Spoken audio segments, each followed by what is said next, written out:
প্রবেশিকা WBCS YouTube চ্যানেলে আমি ভাস্কর ঘোষ তোমাদের স্বাগত জানাই।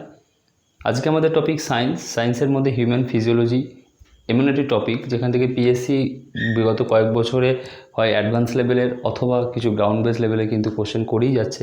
তো সুতরাং আমরা টপিক ওয়াইজ এই হিউম্যান ফিজিওলজি সাবজেক্টটিকে কমপ্লিট করব এবং হয় এই ভিডিওতে অথবা সাবসিকুয়েন্টলি যে ভিডিওগুলোতে আসবে সেগুলোতে। তো প্রথমেই তোমরা দেখছো যে টাইপ অফ সেল। আচ্ছা, প্রথমে দেখো বিজ্ঞানী রবার্ট হুক প্রথম হচ্ছে গিয়ে সেল আবিষ্কার করেন বা সেল স্ট্রাকচার আবিষ্কার করেন। তো কত রকমের সেল হয় বা কোষ হয়, হয় প্রোক্যারিওটিক সেল এবং হচ্ছে গিয়ে ইউক্যারিওটিক সেল। ওকে, তো প্রোক্যারিওটিক সেল এবং ইউক্যারিওটিক সেলের মধ্যে ডিফারেন্স হচ্ছে কি, প্রোক্যারিওটিক সেলের যে নিউক্লিয়াস থাকে সেগুলো নিউক্লিয়ার মেমব্রেন দ্বারা আবৃত থাকে এবং হচ্ছে কি ইউক্যারিওটিক সেলে থাকে না, এবং ইউক্যারিওটিক সেলের নিউক্লিয়াস মেমব্রেন দিয়ে আবৃত থাকে। এবং এখানে কিছু রাইবোজোমের তফাৎ দেখা যায়, এটা থাকে 85S রাইবোজোম প্রোক্যারিওটিক সেলে, এবং ইউক্যারিওটিক সেলে থাকে 70S রাইবোজোম।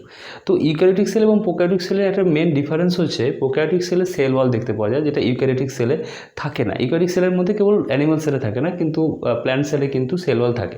তো সেল ওয়াল কী দিয়ে গঠিত?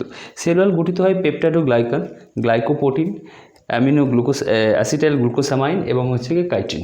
এবং কাইটিন কিছু তোমার আর্থ্রোপোডা বা কিছু ইনসেক্টের কিন্তু এক্সোস্কেলেটন তৈরিতেও কিন্তু এই কাইটিন বা চিটিন কিন্তু ব্যবহৃত হয়।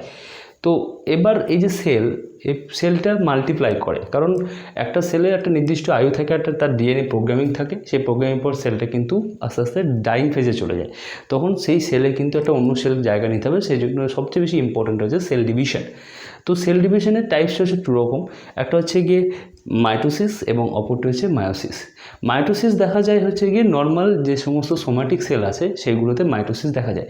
মাইটোসিসের কাজ হচ্ছে একদম পুরো কপি টু বুক, মানে কপি পেস্ট করা, অর্থাৎ একদম প্যারেন্ট সেল থেকে একদম আইডেন্টিক্যাল ডটার সেল তৈরি করা। নাম্বার হবে টু, অর্থাৎ এক্ষেত্রে প্যারেন্ট সেল ডিভিশন হয়ে গিয়ে দুটো তোমার ডিপ্লয়েড সেল তৈরি করবে, এবং যেখানে ক্রোমোজোমের নাম্বার থাকবে হচ্ছে কি 2n, অর্থাৎ সমসংখ্যক ক্রোমোজোম থাকবে।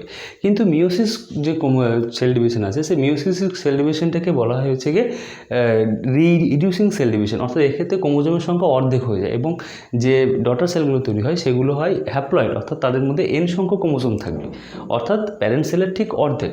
তো এই মিওসিস ক্রোমোজোম কোথায় দেখা যায়? মিওসিস ক্রোমোজোম দেখা যায় হচ্ছে কি গ্যামেটোজেনেসিস পদ্ধতিতে, অর্থাৎ গ্যামেট উৎপাদনের সময়, অর্থাৎ যেখানে তোমার স্পার্ম অথবা ওভাম যখন তৈরি হয় তখন এই মিওসিস ক্রোমোজোম কিন্তু দেখা যায়।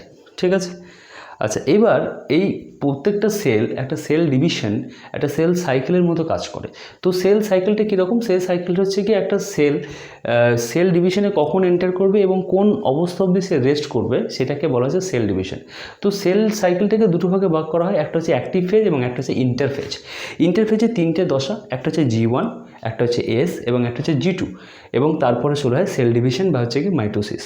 তো G1 স্টেজটা কি? G1 স্টেজ হচ্ছে একমাত্র কোষের নিউক্লিয়াস এবং কোষের সাইটোপ্লাজম ছাড়া আদার্স যে তোমার জিনিসগুলো আছে সেগুলো মাল্টিপ্লাই হয়, অর্থাৎ ক্রোমোজোম ছাড়া, অর্থাৎ ডিএনএ মেটেরিয়াল ছাড়া কোষের আদার্স যে সমস্ত জিনিসগুলো বর্তমান, অর্থাৎ সেটা সাইটোপ্লাজম হতে পারে, সেটা মাইটোকন্ড্রিয়া হতে পারে, সেটা লাইসোজোম হতে পারে, সেটা প্ল্যান্ট সেলের ক্ষেত্রে তোমার ক্লোরোপ্লাস্টিড হতে পারে, সেটা গলগি বডিজ হতে পারে, সেগুলোর সংখ্যাগুলো কিন্তু মাল্টিপ্লাই হয়, কিন্তু একমাত্র কোনগুলো?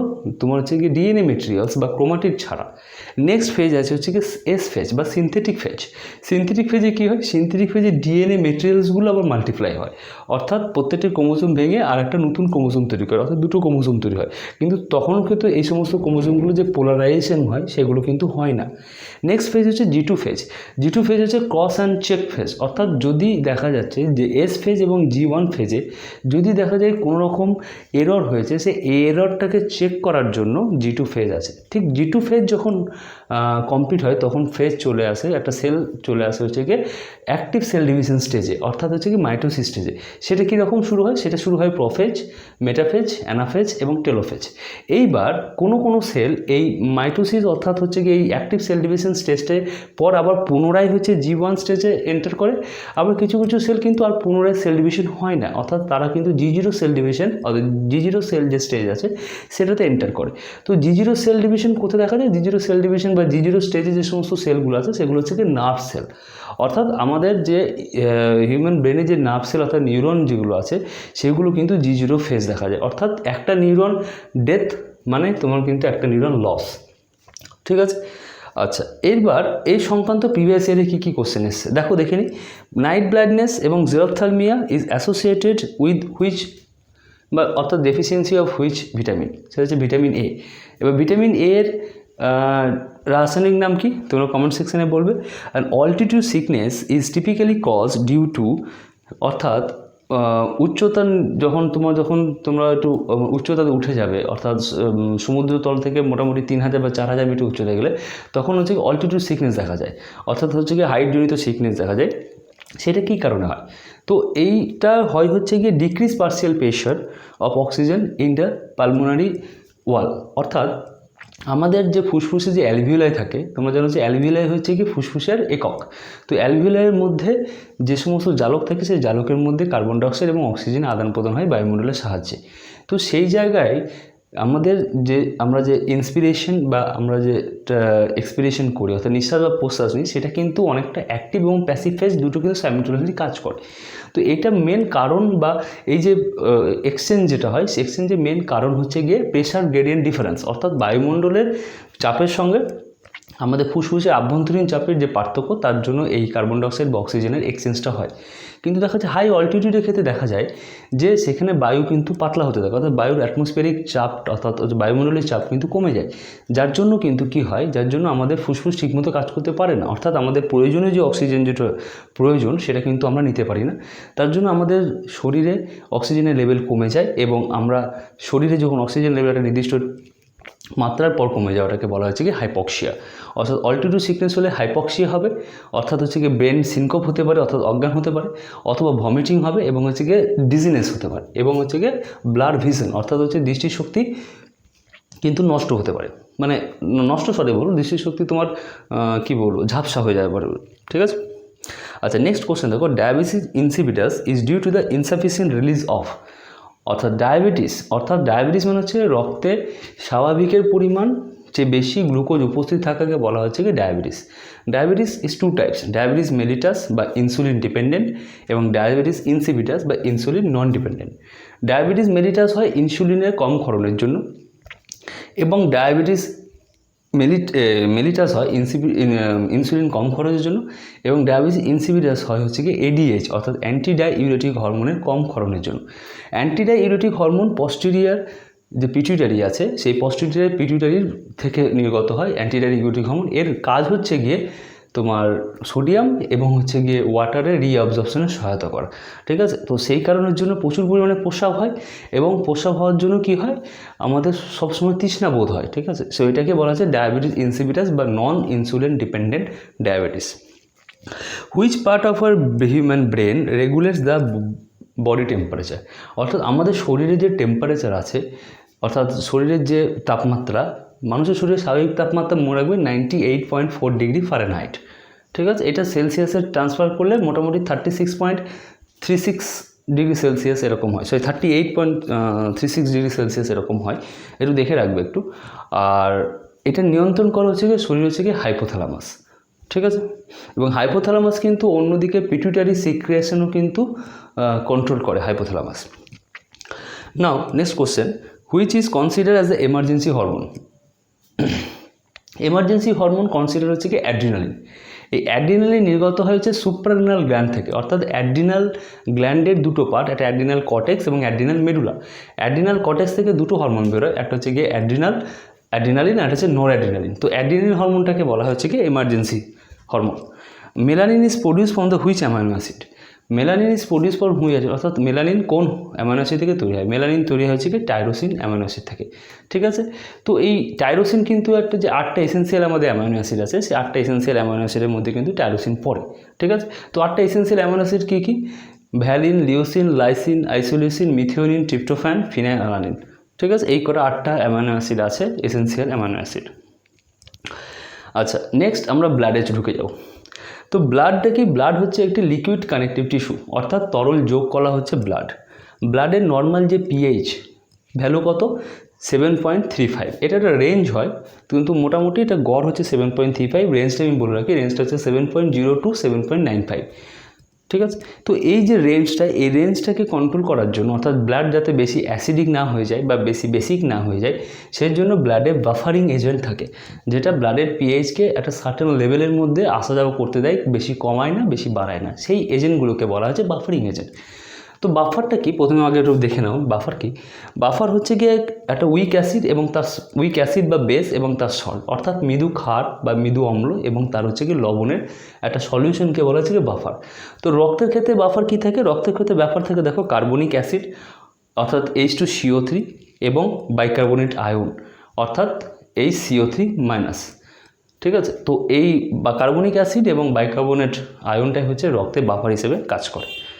আচ্ছা, তো ব্লাড সার্কুলেশন অর্থাৎ আমাদের শরীরে যে তোমার হচ্ছে রক্ত সংবহন পদ্ধতি, এটা প্রথম হচ্ছে গিয়ে ব্যাখ্যা করেন হচ্ছে গিয়ে ডক্টর উইলিয়াম হার্ভে। ঠিক আছে। এবার দেখো লেখা আছে the sinoatrial node located in the wall of the right atrium is the pace maker of the heart. অর্থাৎ সাইনোএট্রিয়াল নোডকে আমরা অনেকে শর্ট ফর্মে অনেক সময় এসএ নোড বলা হয়। তো এসএ নোড কোথায় থাকে, এসএ নোড থাকে হচ্ছে কি রাইট এট্রিয়াম, অর্থাৎ হচ্ছে কি ডান অলিন্দতে সাইনোএট্রিয়াল নোডটা থাকে বা এসএ নোড থাকে, এবং একে বলা হয় হচ্ছে গিয়ে pace maker of the heart. ঠিক আছে। আচ্ছা, দ্য মাইট্রাল ভাল্বের অপর নাম হচ্ছে বাইকাসপিড ভাল্ব, অর্থাৎ দ্বিপত্রক কপাটিকা। দ্বিপত্রক কপাটিকা থাকে বাম অলিন্দ এবং বাম নিলয়ের মাঝে, অর্থাৎ left atrium and left ventricle. আর ট্রাইকাসপিড ভাল্ব বা ত্রিপত্রক কপাটিকা থাকে হচ্ছে ডান অলিন্দ এবং ডান নিলয়ের মধ্যে, অর্থাৎ right ventricle and right atrium, এর মধ্যে থাকে ট্রাইকাসপিড ভাল্ব। এই দুটোর মধ্যে গুলি ফেলো না। দ্বিপত্রক কপাটিকা বা বাইকাসপিড বা মাইট্রাল ভাল্ব থাকে হচ্ছে গিয়ে তোমার লেফট ভেন্ট্রিকল এবং লেফট এট্রিয়াম, অর্থাৎ বাম অলিন্দ এবং বাম নিলয়ের মধ্যে, এবং ট্রাইকাসপিড অথবা ত্রিপত্রক কপাটিকা থাকে হচ্ছে গিয়ে ডান অলিন্দ এবং ডান নিলয়ের মাঝে। ঠিক আছে। চলো, পেরিকার্ডিয়াম কি, পেরিকার্ডিয়াম হচ্ছে হৃৎপিণ্ডের যে আবরণী তাকে বলা হচ্ছে কি পেরিকার্ডিয়াম। ঠিক আছে। এবার আমাদের প্রত্যেকটার শরীরের প্রত্যেক জায়গার জন্য কিন্তু নার্ভ সাপ্লাই আছে, অর্থাৎ নার্ভাস স্টিমুলেশন আছে। ঠিক আছে। তো আমাদের হার্টকে কে নার্ভাস স্টিমুলেশন দেয়, হার্টকে নার্ভাস স্টিমুলেশন দেয় হচ্ছে গিয়ে সেরিব্রাল নার্ভ, যে করোটিড স্নায়ু, যে তোমরা জানো করোটিড স্নায়ু হচ্ছে কি 12 জোড়া। ঠিক আছে। তো সেই 12 জোড়া করোটিড স্নায়ুর মধ্যে ভেগাস নার্ভ হচ্ছে গিয়ে তোমার দেয় হচ্ছে গিয়ে হার্টের সাপ্লাই দেয়, কিন্তু এটা হার্টের সাপ্লাই দেয় কিন্তু হার্টের মাসেল টোনের জন্য, কিন্তু হার্ট রেট অর্থাৎ হার্ট কীভাবে কত তাড়াতাড়ি বিট করবে না বিট করবে সেটা কিন্তু ডিপেন্ড করে অনেকটা কীরকম সিম্প্যাথেটিক নার্ভাস সাপ্লাই সিস্টেম। তোমরা জানো যে আমাদের নার্ভাস সিস্টেম দু রকমের হয়, একটা হচ্ছে সেন্ট্রাল নার্ভাস সিস্টেম আর একটা হচ্ছে অটোনোমাস নার্ভাস সিস্টেম।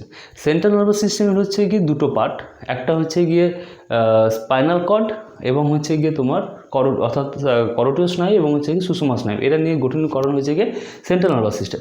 আর পেরিফেরাল নার্ভাস সিস্টেম কিছু নার্ভাল প্লেক্সাস বা 2-3টে নার্ভের ব্রাঞ্চ দিয়ে তৈরি হয়, সেটাকে পেরিফেরাল নার্ভাস সিস্টেম বলা হয় বা অনেক সময় অটোনোমাস নার্ভাস সিস্টেম বলা হয়। সেটা আবার 2 কাইন্ড, একটা হচ্ছে সিম্প্যাথেটিক এবং হচ্ছে গিয়ে প্যারাসিম্প্যাথেটিক। তো হার্ট রেট কন্ট্রোল করে হচ্ছে গিয়ে সিম্প্যাথেটিক নার্ভাস সিস্টেমের মাধ্যমে। আচ্ছা, নেক্সট এরকম ইম্পর্টেন্ট, কারণ অনেক সময় সার্জারি বেসিসে পিএসসি কোশ্চেন করছে, অনেক সময় দেখা যায়। তো লিমা হচ্ছে এখন বর্তমানে যে হার্টের যে বাইপাস সার্জারি হয়, তো তোমরা জানো যে অনেক সময় হার্টের যে আর্টারি থাকে, অর্থাৎ হার্টেরও কিন্তু নিজস্ব একটা ব্লাড সাপ্লাই আছে। ঠিক আছে। অর্থাৎ হার্ট আমাদের ব্লাড সাপ্লাই দেয় গোটা শরীরে, কিন্তু হার্টেরও কিন্তু নিজস্ব ব্লাড সাপ্লাই আছে। ঠিক আছে। সেইটা দুটো সাধারণত আর্টারি দিয়ে হয়, একটা হচ্ছে ইন্টারনাল ক্যারোটিড আর্টারি এবং হচ্ছে গিয়ে ইন্টারনাল কার্ডিয়াক আর্টারি এবং হচ্ছে এক্সটার্নাল কার্ডিয়াক আর্টারি। তো এই দুটো আর্টারির ডায়ামিটার খুবই কম, এবং আমাদের যে লাইফস্টাইল সে অনেক সময় দেখা যায় কি এই ধমনির ভেতরের দিকে অনেক সময় প্লাক জমে, অর্থাৎ কোলেস্টেরল জমা হয়, সেটাকে বলা হচ্ছে কি আর্টেরিওস্ক্লেরোসিস। তো অনেক সময় এই সময় হার্টগুলোর ব্লক হতে থাকে, অর্থাৎ ধমনিগুলো ব্লক হতে ইন্টারনাল কার্ডিয়াক আর্টারি এবং এক্সটার্নাল কার্ডিয়াক আর্টারি ব্লক হতে থাকে। তো তখন করে কি এই সার্জারিটা করে, যেটাকে বাইপাস সার্জারি বলে, অর্থাৎ যে জায়গাটুকু ব্লক আছে সেই জায়গাটুকুকে বাইপাস করে দিয়ে, অর্থাৎ একটা শান্ট অ্যাড করে দেয়। ঠিক আছে। একটা ছোটো পথ অ্যাড করে দেয়, তো সেটাকে বলা হচ্ছে বাইপাস সার্জারি। তো বাইপাস সার্জারি অনেক সময় আগে লেফট অর্থাৎ তোমার হচ্ছে লেফট থাই এবং হচ্ছে গিয়ে রাইট হ্যান্ড থেকে না হতো, হাত বা পা থেকে না হতো, কিন্তু বর্তমানে এখন নেয় হচ্ছে গিয়ে রাইট ইন্টারনাল ম্যামারি আর্টারি এবং লেফট ইন্টারনাল ম্যামারি আর্টারি। ঠিক আছে। যেটাকে সংক্ষেপে বলা হচ্ছে রিমা সার্জারিটা হচ্ছে গিয়ে এখন বাইপাস কার্ডিয়াক বাইপাস সার্জারির সঙ্গে কিন্তু জড়িত। আচ্ছা, এরিথ্রোসাইট আমাদের যে তোমার রক্তকণিকা আছে, লাল রক্তকণিকা বা এরিথ্রোসাইট, যেটাকে আমরা আরবিসি বলে, রেড ব্লাড সেলের স্ট্রাকচারটা আমাদের জানতে হবে। রেড ব্লাড সেলের স্ট্রাকচারটা হচ্ছে গিয়ে বাইকনকেভ অর্থাৎ দ্বি অবতলীয়। এই দ্বি অবতলীয় স্ট্রাকচার জন্য কিন্তু ছোট ছোট জালকের মাধ্যমে কিন্তু মধ্য দিয়েও কিন্তু এই এরিথ্রোসাইটগুলো কিন্তু যাওয়া আসা করতে পারে। আমাদের যে এরিথ্রোসাইট সেগুলোর মধ্যে কিন্তু কোনো নিউক্লিয়াস থাকে না। নেক্সট আমরা আসবো এরিথ্রোসাইটের মধ্যে কী থাকে, হিমোগ্লোবিন। তোমরা জানো হিমোগ্লোবিনের জন্য আমাদের রক্ত সংবহনে আমাদের অক্সিজেন পরিবহন করেছে হিমোগ্লোবিন। তো হিমোগ্লোবিন অক্সিজেন পরিবহন করলেও হিমোগ্লোবিনের স্ট্রাকচার সম্বন্ধে আমাদের জানতে হবে। Haemoglobin is iron containing transport metalloprotein in the RBC. অর্থাৎ হিমোগ্লোবিন কিন্তু অরিজিনালি একটা হচ্ছে প্রোটিন। কি প্রোটিন? মেটালোপ্রোটিন, অর্থাৎ প্রোটিনের সঙ্গে মেটাল যুক্ত আছে। কি মেটাল যুক্ত আছে? আয়রন এবং তার বাইরে যে জিনিসটা থাকে সেটাকে বলা হচ্ছে গিয়ে পরফাইরিন রিং। এই পরফাইরিন রিংয়ে 4টে তোমার হচ্ছে রিং থাকে, 2টো আলফা এবং 2টো বিটা। এই 2টো আলফা এবং 2টো বিটা আমি কেন বলে রাখলাম, এটা পরবর্তীকালে যে সমস্ত স্লাইডগুলো আসবে সেগুলো তোমরা বুঝতে পারবে। ঠিক আছে, 4টে পরফাইরিন রিং থাকে এবং হচ্ছে গিয়ে 4 অণু হচ্ছে গিয়ে তোমার আয়রন অ্যাটম অর্থাৎ হচ্ছে গিয়ে ফেরাস অ্যাটম থাকে। তো আয়োনাইজড ক্যালসিয়াম এবং vitamin K is required to during the blood coagulation. অর্থাৎ রক্ততঞ্চনে ক্যালসিয়াম আয়ন এবং হচ্ছে কি ভিটামিন কে কিন্তু প্রয়োজন পড়ে। এটা কিন্তু কোশ্চেনটা প্রায় দেয় যে কোন ভিটামিন রক্ততঞ্চনে সহায়তা করে। আচ্ছা, এরিথ্রোব্লাস্টোসিস ফিটালিস অর্থাৎ নবজাতকের রক্তপিণ্ডকরণ, যেটা বাংলায় নাম, এটা কেন হয়? এটা হয় হচ্ছে যদি মাদার যদি RH নেগেটিভ হয় এবং ফাদার যদি RH পজিটিভ হয়, যেহেতু RH পজিটিভ একটা ডোমিন্যান্ট, সেই কারণে বাচ্চাটাও কিন্তু RH পজিটিভ হবে। এখন during the termination of pregnancy অর্থাৎ প্রেগনেন্সির শেষ সময়ে দেখা যায় যে ফিটাল যে ব্লাড সেটা কিন্তু ম্যাটার্নাল বডিতে কিন্তু প্রবেশ করে। তো মায়ের যেহেতু RH নেগেটিভ এবং ছেলের যেহেতু RH পজিটিভ, সুতরাং মায়ের শরীরে ওই RH পজিটিভ মানে ওর RH অ্যান্টিজেন আছে। তো অ্যান্টিজেনের এগেনস্টে কিন্তু অ্যান্টিবডি তৈরি হয়। তো অনেক সময় দেখা যায় যে এই মায়ের শরীরের এই রক্ত কিন্তু বাচ্চার শরীরের ভেতরে গিয়ে বাচ্চার শরীরের রক্তকে তঞ্চিত করে দেয় এবং বাচ্চার কি নবজাতকের জন্ডিস হয়। অনেক সময় মারা যায় বা যদি বেঁচে যায় তাহলে নবজাতকের জন্ডিস হয়, যেটাকে বলা হচ্ছে কাইনেরেক্টেরিস। তো এরিথ্রোব্লাস্টোসিস ফিটালিস এটা জিনিসটা দেখে রাখবে। ঠিক আছে, আমি অতি সংক্ষেপে বললাম, তোমরা একটু পরবর্তীকালে আর একটু অনলাইনে তো এখন সব কিছু পাওয়া যায়, একটু দেখে রাখবে। ঠিক আছে, নেক্সট হচ্ছে পার্নিসিয়াস অ্যানিমিয়া। এবার দেখো নিচে কিন্তু উল্লেখ আছে যে ব্লাড ডিজিজ, কিছু ব্লাড ডিজিজ সম্বন্ধে আমরা আলোচনা করব। প্রথম হচ্ছে কি অ্যানিমিয়া। অ্যানিমিয়া হচ্ছে কি রক্তের আরবিসি পরিমাণ কমা অথবা হচ্ছে কি আরবিসির পরিমাণ ঠিক থাকলেও তার মধ্যে হিমোগ্লোবিনের পরিমাণটা কমে যাওয়া। তো প্রথম হচ্ছে পার্নিসিয়াস অ্যানিমিয়া। পার্নিসিয়াস অ্যানিমিয়া কী কারণে হয়? Deficiency of vitamin B12। Second হচ্ছে মেগালোব্লাস্টিক অ্যানিমিয়া। মেগালোব্লাস্টিক অ্যানিমিয়াটা হচ্ছে কিছুই না, এখানে কিন্তু রক্তের যে লোহিত রক্তকণিকা তার আয়তনটা বেড়ে যায় এবং এটা হয় কারণ হচ্ছে গিয়ে due to the deficiency of the folate অর্থাৎ হচ্ছে গিয়ে ফোলিক অ্যাসিড। ঠিক আছে, sickle cell anaemia. Sickle cell anaemia অর্থাৎ দেখো কেন সিকেল সেল, সিকেল মানে হচ্ছে কাস্তে। তো কাস্তের মতো হচ্ছে গিয়ে তোমার আরবিসিটা হয়ে যায়। কেন কাস্তের মতো আরবিসিটা হয়ে যায়? আরবিসির স্ট্রাকচার হচ্ছে বাইকনকেভ। তো কাস্তের মতো হয়ে যাওয়ার পিছনে কারণ হচ্ছে এটার যে আমাদের যে বিটা চেন আছে, আমি বলছিলাম যে 2টো আলফা এবং 2টা বিটা চেন আছে। তো এই 2টো বিটা চেনের একটা প্রান্ত যে 6 নম্বর, যে কোনো একটা প্রান্ত থেকে 6 নম্বরে থাকার কথা হচ্ছে গিয়ে গ্লুটামিক অ্যাসিড, সেটা প্রতিস্থাপিত হয় ভ্যালিন নামক একটা এসেন্সিয়াল অ্যামাইনো অ্যাসিড দিয়ে। তো সেই কারণের জন্য যে তোমার স্ট্রাকচারটা অর্থাৎ হিমোগ্লোবিনের যে স্ট্রাকচারটা হয় সেই স্ট্রাকচারাল ইন্টিগ্রিটিটা চেঞ্জ হয়ে যায়, যার জন্য হচ্ছে গিয়ে তোমার কী হয়, আমাদের রক্ত পরিবহনে কিন্তু দেরি হয় অর্থাৎ অক্সিজেন পরিবহনে কিন্তু অনেকটা দেরি হয়। কিন্তু সিকেল সেল অ্যানিমিয়ার কিন্তু একটা অ্যাডভান্টেজ আছে। সিকেল সেল অ্যানিমিয়া দেখা যাচ্ছে আফ্রিকান পপুলেশনে প্রচুর পরিমাণে পাওয়া যায়। তার কারণটা হচ্ছে যে যেহেতু ওখানে ম্যালেরিয়া বেশি, তো সুতরাং এটা একটা লোকাল অ্যাডাপ্টেশন বা লোকাল হচ্ছে কি এভলিউশন বলতে পারো, যে সিকেল সেল আরবিসি যাদের মধ্যে থাকবে তাদের ম্যালিগন্যান্ট ম্যালেরিয়া বা অর্থাৎ হচ্ছে গিয়ে তোমার ফ্যালসিফেরাম বা তোমার হচ্ছে গিয়ে আদার্স যে প্লাজমোডিয়াম ভাইভাক্স বা প্লাজমোডিয়াম ফ্যালসিফেরাম আছে, অর্থাৎ ম্যালেরিয়ার যে আফটার কজ অর্থাৎ ম্যালেরিয়ার যে এফেক্ট সেটা কিন্তু অনেকটা কমিয়ে দেয় যদি সিকেল সেল থাকে বা অর্থাৎ সিকেল সেল আরবিসি যদি থাকে। ঠিক আছে, থ্যালাসেমিয়াও কিন্তু ঠিক আরবিসির কিন্তু গঠনগত ব্যাপার এবং এক্ষেত্রেও কিন্তু আলফা চেন এবং হচ্ছে কি বিটা চেনে কিন্তু অনেক সময় ডেফিসিয়েন্সি থাকে। এটা কিন্তু পুরোটা স্ট্রাকচারাল চেন ডেফিসিয়েন্সি থাকে। ঠিক আছে, এবং এটা কিন্তু একটা তোমার অটোজোমাল রিসেসিভ ডিসঅর্ডার, খুব ইম্পর্টেন্ট। থ্যালাসেমিয়া হচ্ছে autosomal recessive disorder, check out করে নেবে একবার। ঠিক আছে, আচ্ছা নেক্সট হচ্ছে হিমোফিলিয়া। হিমোফিলিয়া হচ্ছে রক্ততঞ্চনে যদি ব্যাহত ঘটে অর্থাৎ স্বাভাবিক রক্ততঞ্চন না হয় তাহলে সেই রোগটাকে বলা হচ্ছে কি হিমোফিলিয়া ডিজিজ। এটা অনেক সময় তোমার ব্রিটেনের রয়্যাল ফ্যামিলিতে দেখা যায়, সেই জন্য একে অনেক সময় রয়্যাল ব্লাড ডিজিজও বলা হয়। ঠিক আছে, তো হিমোফিলিয়া কিন্তু দেখো লেখা আছে sex link recessive disorder. Sex link recessive disorder thalassaemia হচ্ছে অটোসোমাল রিসেসিভ ডিসঅর্ডার, আর হিমোফিলিয়া হচ্ছে সেক্স লিঙ্ক রিসেসিভ ডিসঅর্ডার। খুব ইম্পর্টেন্ট, অর্থাৎ এটা এক্স এবং এক্স ক্রোমোজোমের মাধ্যমে কিন্তু এটা সঞ্চারিত হয়, ঠিক আছে। আচ্ছা, সাধারণত ছেলেরা এফেক্টেড হয় এবং মেয়েরা সাধারণত বেশিরভাগ হচ্ছে ক্যারিয়ার হয়, ঠিক আছে। তো হিমোফিলিয়া 3 রকমের, একটা হিমোফিলিয়া এ এবং হিমোফিলিয়া বি এবং হিমোফিলিয়া সি। আমাদের রক্ততঞ্চনে তোমরা যারা মাধ্যমিক অবধি পড়েছো তারা জানো যে প্রথম বিন, ফাইব্রিনোজেন, ফাইব্রিন, থ্রম্বোপ্লাস্টিন এগুলো আছে রক্ততঞ্চনে। কিন্তু রক্ততঞ্চনে কিন্তু মোট 13টা ফ্যাক্টর আছে। এই 13টা ফ্যাক্টরের মধ্যে 3টে ফ্যাক্টরের ডেফিসিয়েন্সি হলে আমি বলতে পারি যে থ্যালাসেমিয়া রোগ হয়েছে। তার মধ্যে টাইপ 1 হচ্ছে থ্যালাসেমিয়া এ। থ্যালাসেমিয়া এ কেন হয়? থ্যালাসেমিয়া এ হচ্ছে ফ্যাক্টর 8 ডেফিসিয়েন্সি।